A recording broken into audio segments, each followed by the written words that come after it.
Where were you when you started Acceleration? I was lost, Chelsea. I was really sad and I was really overwhelmed, not knowing how to move forward. I didn't even know what direction I was even going. I truly was lost. I was just in the mental state of having so little self-care and self-belief in myself. It really was an absolute turning point to finally be heard from you, Chelsea, like to have a conversation with you and actually feel that you heard me. And then you were like, there's ways that you can improve your life and you can have the things in your life that you want to have because it's not unachievable. That's where I was. I was lost. I was making terrible food choices. I kept telling myself I wanted to do things, but I just never could get going. I kept saying to myself, I want to do better, but I just didn't know how to actually make that start or continue with those better choices in my life to create space and time. I did not prioritize myself. I just didn't know how to anymore. I tried other things. I was really unhappy with the size that I'd become. I was someone who I just did not want to be anymore. I was not at all happy. That person was not a happy person for myself or for my family. Where are you now?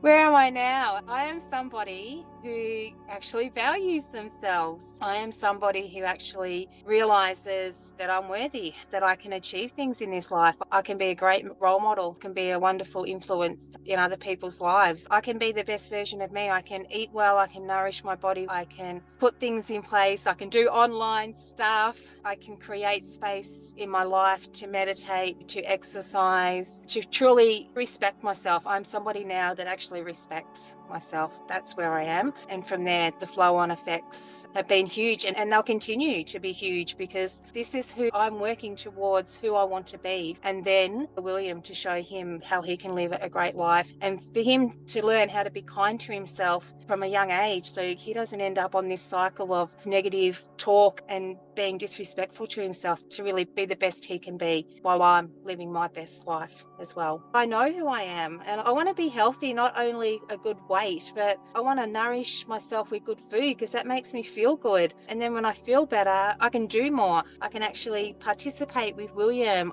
My body's not sore and tired, and you go to the park and you sit on the bench. Actually, I get out there and I get on the swings and go down the slide. I'm not worried about getting stuck in a slide or running out of puff like when we have a little run at the park. It's all those little things that I kept thinking I wanted so badly, but just did not know how to get going with it. That's what this program has given me. It's given me the direction to actually get on with things and go, yes, this is what you follow and you can achieve this. It's been absolutely amazing, Chelsea. And I'm so grateful that I actually just felt so heard. I feel like you really heard me and that you're honest. And I'm just very grateful for you and the program. Can you tell me what is different about what you tried before and what I do that seemed to work? You're real, Chelsea. Like, you are a real mum. You're honest and you've shared your journey and you've had challenges just like all of us have. So you're a real person. You actually listen. I feel heard. That's huge. That's what's been absolutely different to anything else I've ever done before. But the biggest thing also in that is the fact that you make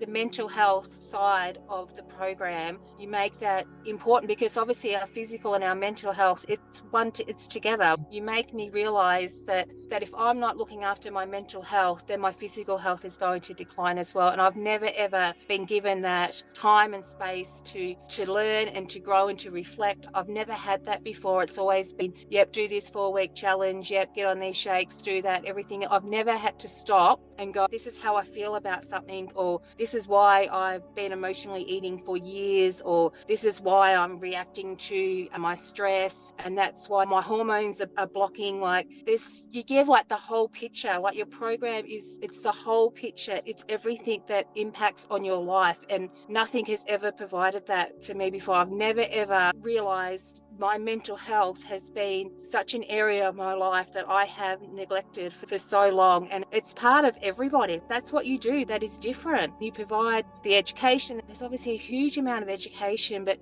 you're real and you provide time and space for people to reflect on that and to reflect individually. Like, it's not a cookie cutter approach. This is real life. This is what's going on in my life, which is going to be different to the next woman that you work with. And that's really special. So mentally, I've never had to stop and think about that. It has been the big game changer for me to actually stop and go, now I truly understand that if I'm not keeping my mind well, then the flow on effect, it's just going to be blocked. You can't keep masking things. Your mental health has to be number one. And that's what's missing in the fitness industry or in the wellness industry. It's all around weight loss and exercise, which absolutely plays pivotal roles. But mentally, if you're not looking after your mental health, then for me, and I feel like it would nearly have to be for everybody, then everything else would get stuck too. That has made me want to go, okay, I'm going to stop and I'm going to prepare. I'm going to think about what I'm going to eat for the week. I've got all these clothes, yet I'm not happy. And I put that on one of my journal things, like to feel confident in my clothes again. And I was like, I'm not holding on to things that aren't making me feel good at the moment, because I'm going to get to a point that I'm that size again, and then I will go and I will get the clothes that I need at that time.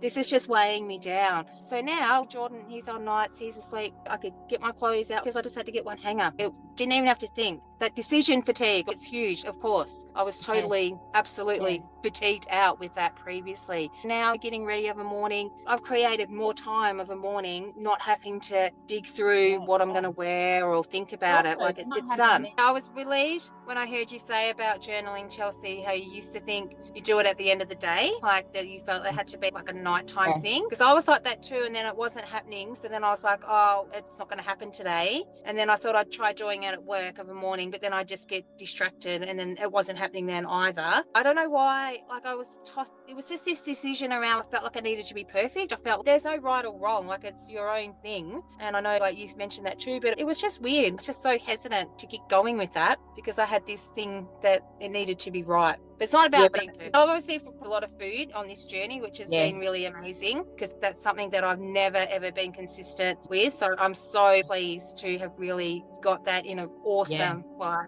habit now. Obviously I'm moving my body and things are getting better. Like, I've lost a few kilos, so that's really great. But now I really get that schedule the same as I do everything religiously with my food.